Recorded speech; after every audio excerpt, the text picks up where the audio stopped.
የኢትዮጵያ የአየር ኃይል በቅርቡ በጣም ከፍተኛ የሆነ የህዳሴ ፍጥነት እያከለ ራሻዎች ከኢትዮጵያ ጋራ የመተባበሩን ሂደታቸውን እያስፉት ሶሆይ 35 የተባለውን መሳሪያ 6 የሚሆን ቁጥር ተረከባለች። የኢትዮጵያ የጦር ኃይል ከወደ ሽግግር ውስጥ ያለና ከፍተኛ አስጊ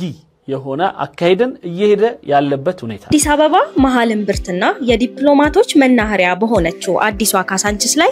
እጅግ ዘመናዊና ቅንጡ የመኖሪያ መንደርን በ251 ሺህ ብር በ10% ቅድመ ክፍያ ብቻ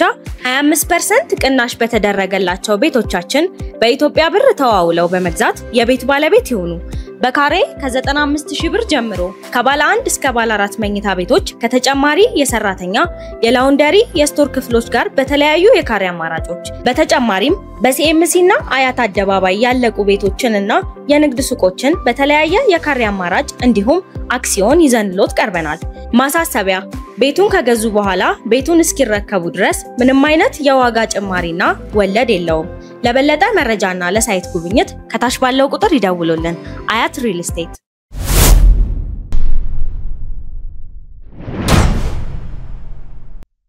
يوم 2 أكتوبر نشرت مجموعة من القراصنة اسمهم بلاك ميرور منشور بلاك ميرور የሚል የተወሰኑ አንዳንድ ሚስጥሮችን ከዛም ከዚህም የሚቀርብ የሆነ አንድ እንትን ምንጭ ይሄንን በኦክቶበር 2 አውጥቶታል መግለጫውን على التليجرام وقالوا على فكرة احنا اخترقنا وزارة الدفاع الروسية وقدرنا نحصل على وثائق هامة جدا እና ይሄንን እና መሰል የሆኑ ነገሮችን የሚያወጣው ከሩሲያ የተለያዩ ምንጮች በተለይ ከወታደሩ አካባቢ ያሉ ምንጮችን በመጥቀስ በሰፊው ከሚያወራ የሆነ ምንጭ ነው። الوثائق اللي طلعت دي قال لك والله احنا جبنا እንግዲህ እዚች ጋር እንደምታዩት አንዳንድ እንትዶችን እንደ መረጃ ያመጣል እዚህ ጋር قام عملاء خاصة بوزارة الدفاع الروسية وزارة الدفاع الروسية السنة دي في 2025 و 2026 هتبتدي تسلمهم أسلحة. من ضمن العملاء اللي تم توضيح أسمائهم هو عميل برقم 364 364 ده طلع إيران هتستلم 48 مقاتلة اوكي በዚህ የሩሲያ መረጃ የወጣው የተለያዩ አካሎች ከሩሲያ የተለያዩ መሳሪያዎችን እንደሚረከቡ ነው። ከዛ ውስጥ ተጋዳይ ወይም በራሪ ጀቶችና ጦር ወር ማለት ቦምብ ጣይ የሆኑ ጀቶችን ለኢራን ይሄን ያህል ቁጥር ይላል እሱ አይመለከተንም ያል ሶሆይ 35 ماشي እነዚህ ሶሆይ 35 ማለት ሶሆይ 35 የሚባል የአውሮፕላን አይነት ነው የጀት አይነት ነው። ይህ የሩሲያ ስሪት የሆነ በጣም አዲስ የሆነ ልዩ የሆነ መሳሪያ ነው። بعد كده طلع في عميل برقم 012 የኛ ደግሞ 019 እንባላለን ኢራቆቹ 040 ምናምን ብሏቸዋል። ለማንኛውም በቁጥር በሚስጥራዊ ቁጥርና በተለያዩ መልኩ የተቀመጠ የሆነ የደንበኞችና የሚረከቧቸው መሳሪያዎች አይነት ተለቀቀበት የሆነ ነው ይለናል። 12 ده طلعت الجزائر وين الجزائر طالبه مقاتلات سوري الجزائر ناس لا سوخوي 35 مش بس كده دي طالبه مقاتلات سوخوي 57 من الروس ماشي انما في عميل خطير جدا 57 ማለት 57 سوخوي የሚባለውን ደግሞ روسياዎች እንደ ተረከቡ جدا تم الكشف عنه في الوثائق دي. مين اثيوبيا تعاقدت على 6 مقاتلات سوخوي 5 ከዚህ ዝርዝር ውስጥ የገባችው ሀገር ሌላዋ ኢትዮጵያ ናት። ከሩሲያ አሁንም ይህንን 35 ሶሆይ ወይም ሶሆይ 35 የተባለውን መሳሪያ 6 የሚሆን ቁጥር تركبالك 30 في نفس الوقت في حساب على تويتر قال لك والله ده اثيوبيا تسلمت بالفعل 6 مقاتلات سوخوي 35 بس ስለዚህ የተወሰነው ይረከባል ብሎ ነበር የጻፈው። ሌሎች ደግሞ መረጃዎች የሚያሳዩት ይህንን 6ቱንም የሶሆይ 35 የሚባለውን መሳሪያ ተረክባለች ያርገው الحمد لله. انا واقف قدام نقطه خطيره جدا واللي ما حدش واقف عندها كتير ان خلي بالك احنا هنا بنتكلم على تحول خطير جدا في العسكريه الاثيوبيه ስለዚህ ይላል አሁን ያወራን ያለ ነው ልብ በሉ የኢትዮጵያ የጦር ኃይል ከወደ ሽግግር ውስጥ ያለና ከፍተኛ አስጊ የሆነ አካሄድን እየሄደ ያለበት ሁኔታ يوم اثيوبيا خدت قرار انها تبني سد النهضه كان سلاح الجو بتاعهم متهالك مقاتلات የኢትዮጵያ ህዳሴ ግድብ እንዲሰራ ሲወሰን በኢትዮጵያ በኩል የመከላከያ በተለይ የአየር መከላከያ መሳሪያቸው በጣም የደከመ ሁኔታ ላይ ነበር روسيه قديمه انت بتتكلم እንደገና የነበራቸውም አውሮፕላኖች ተዋጊ ጀቶች የሚባሉት በጣም የደከሙ ይሄንን በይፋ አይተናል ምን እንዳሰበ ባላውቅም የህዋቱ መራሽ የኢህአዴጉ ስርዓት ብዙ በዚህ ጉዳይ ላይ ብዙ እንዳላሰበ ከሚያሳየው ነገር ቦታውን ሄደን አይተናል ምን ያህል ችላ ተብሎ ኦልሞስት የተረሳ ይመስል ነበርና ከላይ ምንም አይመጣብንም ብለው እርግጠኛ ነበሩ መሰለኝ እና የአየር ኃይሉን ብዙም አልተሰሩበትም እንደውም ገለውታል ነው የሚባለው ከዛ በኋላ ግን ይህ የተለያዩ አንዳንድ ስራዎች የሚያሳዩት አሁን ላይ ያሉት እንደዚህ መረጃዎችም የተሻሉ ነገሮች አሉ ማለት ነው ያርግልን دلوقتي ان حصل تحديث في سلاح الجو الاثيوبي مش بس كده ስለዚህ በኢትዮጵያ ይላል ይሄ ምስክርነት ከእኔ ሳይሆን ከሌላ ወዳጅ ሳይሆን ከግብጽ ነው ምን ይላሉ የኢትዮጵያ የአየር ኃይል በቅርቡ በጣም ከፍተኛ የሆነ የህዳሴ ፍጥነት እያካሄደ ነው ስለዚህ ህዳሴው በግድቡ ብቻ ሳይሆን በአየር ኃይላቸውም ላይ ነው في امر خطير جدا حضرتك ደግሞ በጣም አደገኛ ነገር ነው ይላል እኔ ሲጀመር ርዕሱን ሲሰጣው ሱራሱ ኢትዮጵያ እና የኢትዮጵያ የአየር ኃይል እና ተዋጊ ጀቶች የመሳሰሉት እድገት ማሳየት ለግብጽ ስጋት ብሎ ነው ርዕስ ራሱ የሰጠውና በኢትዮጵያ የአየር ኃይል በተለይ ደግሞ በህዳሴው ግድብም እንደዛው አካባቢ የአየር ኃይል መጠናከር ለምንድነው ለግብጽ ስጋት የሚሆነው እንደውም ስጋት ሊሆን አይገባም ምክንያቱም ጎርፍ መጥቶ እንዳውኑ ከሚያጥለቀልቃት ኢትዮጵያ ብትከላከላት ይሻላል ግን ማን ነው መጀመሪያውኑ ይሄንን ግድብ መምታት ራሱ የሚያስበው ማን ነውና ነው ኢትዮጵያ ይሄንን ዝግጅት የምታደርገው ሚለውን ስናስብ ምን ሰጋውም ሊሆን የሚችለው የመጨረሻና ትልቁ ግብጽ ብቻ ናት ሌላ ማንንም ተንኮለኛ በዚህ አካባቢ ይሄንን ጉዳይ በተመለከተ ሊያስብ የሚችል የለብንም ብለን ስለምናምን لازم تقف قدامه لان الموضوع مش مبني على 6 مقاتلات سوخوي 35 اثيوبيا تسلمتهم او هتتسلمهم لا ስለዚህ እኔ ያለ ጉዳይ ከኢትዮጵያ 6 የሶሆይ 35 ተረከባለች ወይም አልተረከበችም ተረከባለች ከሚሉት ክርክሮች ወጣ ያለ ሳቤ ነው ያለኝ ይላል ግብጻዊ እንግዲህ ከናይል ጠብቶ ያደገ من دم ياسب النسب في أسرار كتيرة وخطيرة حضرتك لازم تعرفها فيما يخص تحركات عسكرية غاية في الخطورة بتحصل عند حدود سد النهضة وبتهدد الأمن القومي المصري كلام የኢትዮጵያ በህዳሴው ግድብ አካባቢ ተዋጊ ጀቶችና የሚሳኤል ወርዋሪ የሆኑ ትልልቅ የሆኑ መሳሪያዎችን ማዘጋጀት በጦር ጥንካሬዋ የመሳሰሉት በሙሉ የግብጽን ደህንነት ስጋት ውስጥ የሚጥል ሆኖ ሚታይ እናም በዚህ ውስጥ ብዙ ሚስጥሮችን ላካፈላችሁ እሻለሁኝ እና ተከታተሉ اول مره هيطلع واول مره هيتذاع لانه ببساطه مبني على وثائق مصاحبنا ولا شركه لا هو حدث وصناعه شاشين زي دكه العبيد هنا امر غريب بالنسبه لي ازاي روسيا بتسمح بتوريد المقاتل اوكي ያሳለፍኩት ማስታወቂያ ነው ከዚህ በኋላ ይላል ልንነጋገር የሚገባው እንዴት ነው ሩሲያ በአሁኑ ሰዓት በተለይ ከግብጽ ጋር ጥሩ ግንኙነት ያላት የተባለች ሀገር እንደዚሁም ደግሞ ግብጽ ከአሜሪካ ከመሳሰሉት ጋር ጥሩ ግንኙነት የነበራትን ትታ አሁን ከሩሲያ ከቻይና ጋር ምናምን ያለች ሀገር እያለች ኢትዮጵያ ጋር ሌሎችም ኢራን ጋር እንደዚህ አይነት ቦታ ላይ ሩሲያ እንዲህ አይነት መሳሪያዎችን መልቀቅ ለምን ፈለገች ይችላል አዲስ አበባ መሃል እምብርትና የዲፕሎማቶች መናኸሪያ በሆነችው አዲሷ ካሳንቺስ ላይ እጅግ ዘመናዊና ቅንጡ የመኖሪያ መንደርን በ251,000 ብር በ10% ቅድመ ክፍያ ብቻ 25% ቅናሽ በተደረገላቸው ቤቶቻችን በኢትዮጵያ ብር ተዋውለው በመግዛት የቤት ባለቤት ይሁኑ በካሬ ከ95000 ብር ጀምሮ ከባለ 1 እስከ ባለ 4 መኝታ ቤቶች ከተጨማሪ የሰራተኛ የላውንደሪ የስቶር ክፍሎች ጋር በተለያዩ የካሬ አማራጮች በተጨማሪም በሲኤምሲ እና አያት አደባባይ ያለቁ ቤቶችንና የንግድ ሱቆችን በተለያየ የካሬ አማራጭ እንዲሁም አክሲዮን ይዘንሎት ቀርበናል። ማሳሰቢያ ቤቱን ከገዙ በኋላ ቤቱን እስኪረከቡ ድረስ ምንም አይነት የዋጋ ጭማሪና ወለድ የለውም። ለበለጠ መረጃና ለሳይት ጉብኝት ከታች ባለው ቁጥር ይደውሉልን። አያት ሪል ስቴት بدي للجانب الروسي بس انا هقدر اتفهم انه والله الروس حاليا في عرض قرش في عرض مليم يعني والناس بتبيع اي حاجه يقدروا يبيعوها لان خلي بالك روسيا بتحارب 50 دوله لوحدها ይሄን ልታደርግ የምትችልበት ምክንያት ሩሲያ 50 ሀገሮችን ብቻዋን እየተዋገች ያለች ሀገር ናት። ያው በአውሮፓ በአሜሪካ ምናምን ያሉ ብዙ ሷን የሚገዳደሯት ሀገሮች አሉ። ስለዚህ እነሱን ለመቋቋም ብዙ ሌላ የስትራቴጂ ግንባር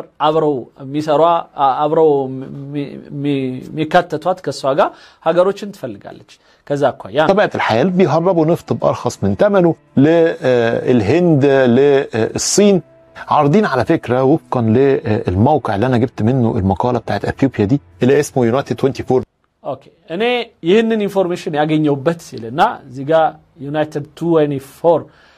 ሚዲያ በሚባል የተቀመጠው hacked Russian files expose Ethiopia as secret buyer of Russia's SU ወይም ሱኾይ 35 fighters ነው የሚለው 35 fighters እነዚህ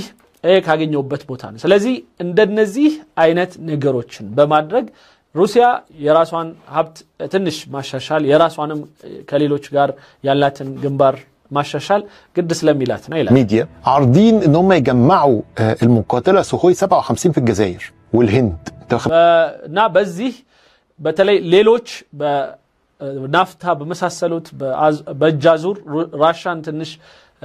ለመጉዳት የሚያስቡበትን አቅጣጫ ሲሄዱ እሷ ደግሞ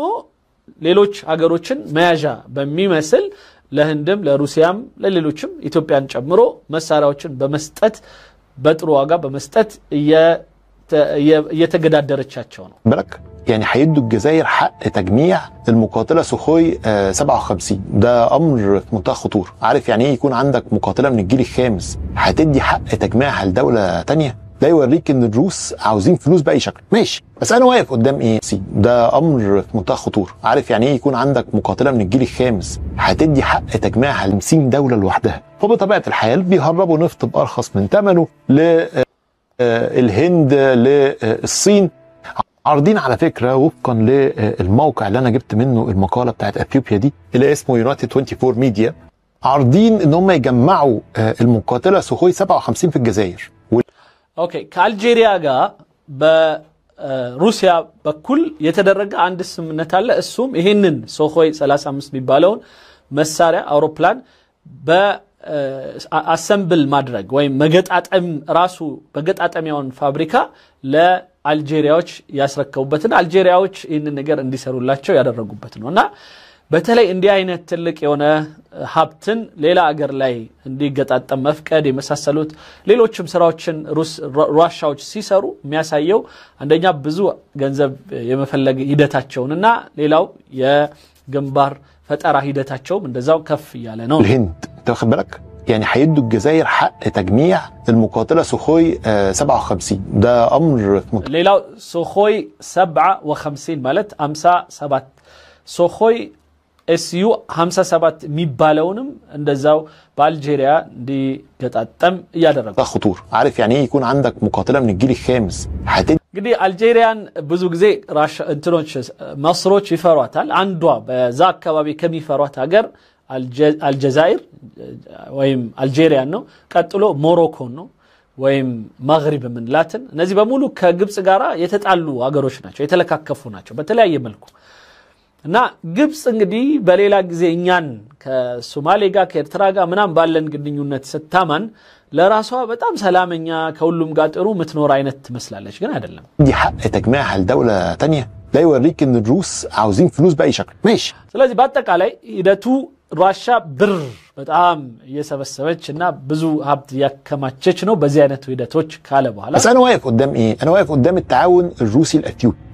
አሁን ግን ዛሬ የምናወራው የራሻና የኢትዮጵያን አብሮነት ወይም መተባበር እዚህ ላይ መሳሪያ መስጠት ሚለው ጉዳይ ላይ ነው كون ان انت ما تبصش للمصالح المصريه وكون ان انت ما تبصش لمصر الاسلحه دي ممكن تهدد امنها القومي لان كده او كده على فكره دونالد ترامب نفسه قال ايه የራሻ ሂደት ግብፅን ታሳቢ ያላደረገ አለመሆን ከባድ ነው ይላል እንግዲህ አስቡት እንዴት እንደሚያስቡ ማለት ነው ኢትዮጵያን የሚጠጋጋ አገር በሙሉ ግብፅን መጀመሪያ ሊያስብ ይገባል ማለት ነው በእነሱ እንግዲህ فرعوني كاسب مالتنا ما علمت لكم من إله غيري وإن ما أريكم إلا ما أرى ميل بقى ده أجندة بالقرآن است ما يو نجر على سلا فرعوننا فرعوناويان السابع مالت إن يالفك أنه كيف الروس تتعامل مع إثيوبيا دون إذن من مصر عقل كبير بلد صغير يلالو أنتنا شو بدأم تلقنا من ريبالو أمبيشناتشو ويم سابعتشونا راساتشوني ميايوبت انتن بتاونو ميغرمين نا يا هلو اگر يوررات يا هلو اگر يتملالس يغزات منامات مسلم حتى لا تشبه دولة استعمرت من كل دول ركبها اصلا يعني نا اي مسلم بقى كأنهم يعني اذا نافخين نفسهم راساتشون من يهل الناس صدقوت ነው የሚያሳየን كان اوقفت الحرب بين مصر واثيوبيا في اخر لحظه We have let's see Cambodia Armenia ሌላው ዶናልድ ትራምፕ በራሱ ማለት ነው ራሱን ከፍ ሲያደርግ የሰላም ኖብል ተሸላሚም ለመሆን ከሚጥርባቸው ሂደቶችና ይገባኛል ብሎ ክሌም ከሚያደርገው ነገር አንዱ በኢትዮጵያና በግብጽ መሐከል ሰላምን አውርጃለሁ ይያለ ነው ስለዚህ ራሻ ያንን እያፈረሰችበት ይመስላል ይላል ምክንያቱም ሁሌ ራሻና አሜሪካ በተቃራኒ ነው የሚቆሙት ስለዚህ ትራምፕ ሰላም አስከብር ያለው ሲል አይ አላስከበርክም ይሄው ኢትዮጵያም በጦር እየተዘጋጀች ነው ግብጽም የፎከረች ነው ስለዚህ ገና ነው አላለቀም የሚሉ ይመስላሉ ይላልና በሁለቱ ማል እያሳድሽ ነን በዚህ ሰው የሳቤ ማለት We have Kosovo, Serbia, Israel, Iran, Egypt, Ethiopia. That's a beauty. They built a little dam in Ethiopia that's like the largest dam in the world. ትልቅ የሆነ ከባድ የሆነው ግድብ የኢትዮጵያ እሱ ጋር ተያይዞ ከግብጽ ጋር የተፈጠረውን ችግርም በደንብ አድርጌ ፈትቻለሁ ሊል ነው And it affects the water going to the Nile. Would you say that's a problem? I would say that's a big problem. مش هو اللي قال كده هو ادعى كده ራሱ ትራምፕ እዚህ ጋር ዘባርቋል የህዳሴ ግድቡ በናይል ፍሰት ላይ ችግር ያመጣል አው ችግር ያመጣልናም ያለ ነው የሚያወራውና وده رئيس امريكا وهو بينسب الحرب دي من ضمن الست حروب اللي وقف اللي ما حدش يعرف هم فين بس ስለዚህ ዶናልድ ትራምፕ ወደ 6 የሚሆኑ ጦር ወይም ጦርነቶችን አብርጃለሁ አቆምያለሁ ምናምን ብሎ ያወራል ምንም እንኳን ያው ተጨባጭ ያልሆነ ነገር ቢሆንም ጭራሽ እንደውም ያባባሰው ነው ይመስለኝ هو بيقول انا وقفت 6 حروب او 7 حروب من ضمنهم مصر واثيوبيا ماشي فانت بتتكلم على حرب محتمله انا يا سيدي مش هقول لك هيضرب سد النهضه ولا اي حاجه بس انا بقول لك حرب محتمله እንደውም ያው እሱ ራሱ ብሎታል ማለት ያው ምን ታቆመዋለህ እንደውም የባሰ የሆነ ጊዜ እኮ ምቱ ተብሎ ግብጾችን የባሰ አነሳስቶብን ነበር ስለዚህ ይህ ሰው እንደዚህ ያለበትን ያው ራሻዎች በተቃራኒ ነው የሚሄዱት ነው روسيا تدي مقاتلات سخوي 30 لاثيوبيا ويتبعها 6 مقاتلات سخوي 35 ده هنا تصعيد خطير جدا من الجانب ኢትዮጵያ ከዚህ በፊት ሶሆይ 30 ተረክባለች አሁን እንደገና ሶሆይ 35 እየወሰደች ነው ከሩሲያ ወይም ደግሞ ወስዳለች ተብሎ ይነገራል ወደ 6 የሚደርስ بالروسي انه ما بقاش يبص مصالح مصر ايه خالص ይሄ ማለት ራሻዎች የግብጽን ፍላጎት ወይም የግብጽን ጥቅም ኮንሲደር ያደርጉ አይደለም ወይም ግምት ውስጥ የከተቱ አይደሉም ማለት ነው ይላል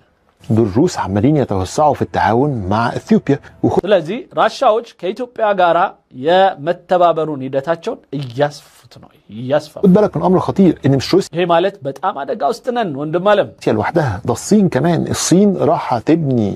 مصفات نفط ይሄ ብቻ አይደለም ኢትዮጵያ